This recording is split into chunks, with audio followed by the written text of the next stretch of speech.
This is Jed, and Jed is a friend of mine, and we've known each other since Jed was around about 16. We're going to tell you what Jed is up to and what he's doing now, and just a little bit about his background and his story.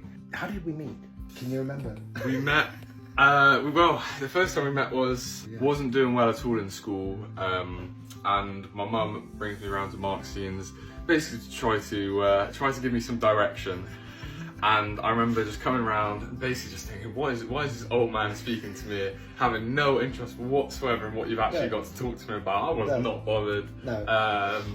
That's how it started, and then I think one of the things that I did was I said, why don't I can I take your portrait? And I did a portrait of you for a project I was doing called Cheltenham Folk, and then that got blown up on a big billboard, and you became famous really quickly. Yeah. And then, but there was something else as well. I think we did some driving. Yes, yeah, you helped me with my driving lessons, definitely. And we went off-road and did some handbrake turns. It can't be underestimated, the power of a good mentor, and I think there's a very big difference between flinging someone at a kid and being like, yeah, look up to this person, listen to this person's advice, because I had that. My mum, she was always looking for a male mentor, not having a dad at home, she was always looking for a male mentor to kind of give me that sense of direction. Yeah. And, you know, she found a few people that, you know, none of those I speak to, you know, apart from the ones that are obviously in the family anyway. Yeah. But then it takes someone for you to kind of really connect with. I think it's a bit like a therapist. There needs to be that deeper connection for you to be able to get that mentorship out of it, because I think mentorship is sort of a form of therapy. Well, I remember one time I literally called you and I was thinking about doing something that wasn't the best idea. And I remember calling you and I was like, what do you think? And you know, you gave me no judgment, you just told me why you thought it wasn't the best idea. I remember. If you just said to me, like, something along the lines of, no, that's stupid, it's illegal, don't do it, I would have just been like, okay, I know that. But then you actually stayed on the phone with me, you explained to me why, you explained to me what could actually happen, etc, etc. And it's all the little things, because I remember another time when you sent me a text and you said, I'm about to reply this.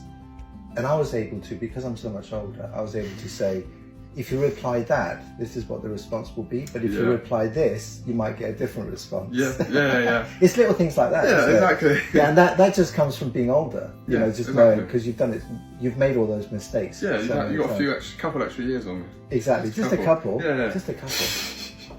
A mentor needs to be someone that the kid looks up to. Yeah. You know, like as I said, the first time we interacted, I thought you were just a boring old man. Yeah. You know, I didn't know you were cool. And then I think I genuinely think it was when you showed me your knife collection and when you started showing me things that I thought were cool, your watches, We took those knives because we know that there's an issue with knife crime and stuff like that. And I know that you wanted to carry a knife, and of course that's not allowed. Not allowed at all. And so we went down to Wells and we did bushcraft. We did, yeah. So we did camping, and then we used the knives, and we mainly used the knives to make some little sharp sticks so that we could fry some marshmallows. That was our bushcraft. Yeah. And we did boil some meat as well, I think. Yeah, sounds about right. Yeah, sounds about right. I think there's something to be got from kind of the bushcraft, from the outdoors. From the outdoorsy side. I think making outdoorsy things in general, I think making things and being outdoorsy, I think it's I think it's important to get that time and having a workshop where you have an opportunity to make things and create things is also really important. It's nice to have something that you've made yourself. You can look at and be like, this thing, whatever it is, it wouldn't be here, it wouldn't be what it is if it wasn't for me, kind of thing. That's something I get a lot of fulfillment from. Creating something that's there for, that I can look at and be like, yeah, I've done that. Yeah, exactly. A sense of achievement. I like doing that even for spreadsheets. And I hate how nerdy that makes me sound, but if I make a nice spreadsheet, you're happy. I'm happy, yeah. What's on that spreadsheet?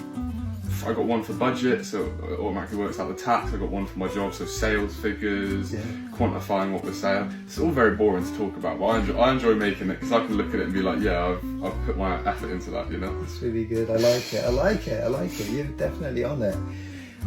We also went to Paris, didn't we? We did go to Paris. So we went with a bunch of people, and that was quite fun. I think we spent most of our time on scooters, travelling around. That was my first time using it. I remember I was a bit shaky at first. Next thing you know, you just going for it. And then we also popped out to Amsterdam. We did, yeah. And that was mainly shopping. Mainly shopping, yeah. Mainly shopping. And shopping and a lot of walking, man. We walked over 20. I think it was between 20 and 30,000 steps Every day. every day. Every day. Even on the short day we were walking down these steps, honestly. Exactly. We came back skinny. Well, we did eat a lot of food as well, to be fair. We did. Here's the thing that's really cool. So Jed has always been a bright lad. He's very, very bright. He didn't like school. I didn't like school, but Jed is bright. And he started getting interested in criminology, started researching law. And as a consequence, you realised it's something that you really like. Yeah, definitely, for sure. And so you then started doing a what's it called? Access course. An access course. I dropped out of college, didn't do my A-levels, even though I probably should have stuck them out. Yeah. It almost came to a point where I realised that the only person that can push my life in a better direction is me. And that's when I started looking into law and everything like that. And that's when I kind of realised it was for me. So I started an access course in that. That was a year, and I just finished it last week. And you've been doing, and this is the cool thing, because you've been doing an access course at the same time as working at John Lewis. A lot of before work doing work, on lunch doing work. Yeah, I'm so proud of you, man. After work doing work. Listen, don't tell my employers this, but even sometimes at work doing work. But they don't have to know. They don't have to know about that. Well, as long as it doesn't affect work. No, of course not. Never. Yeah, you can always do things in your lunch hour. Exactly. Yeah. So I'm working on a big project called the Phoenix Village Project, which is a project that Jed has known about ever since it started. He was right at the beginning. And it's a big training centre for young people to give them an opportunity within a high-tech, high-spec environment. So the Phoenix Village Project is quite important. And Jed is one of the ambassadors, and he's also on the team. And he's on the advisory panel as well. So that's really exciting, and I'm so pleased that you are, which is great. For free t-shirts. You just want the free t-shirts, I know. The exciting thing is that moving forward, you're also going to be involved in the Phoenix Village on the law side. We're working with a very good law firm.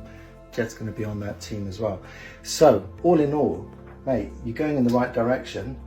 And we're going to be looking at apprenticeships. You're going to be doing that's what you want to do. And I don't blame you. I think if I'd had the opportunity to do an apprenticeship instead of uni, I think I would have done the same thing. I think my studies have taught me that I could just do the education thing, but I know I work better in a work environment when I got, where I feel like what I'm doing is a little bit more meaningful. I actually feel like I'm working I guess working towards something and achieving things rather than just finishing essays. I get enjoyment out of writing essays, and I do want to blow my own trumpet, but I write good essays. Yeah, I know you do, because you're a really good writer. I think you have a very good analytical mind where you can analyse things, and you're also solutions based, which means that so you're looking for solutions as well. So I think it's only a matter of time before you become a famous lawyer.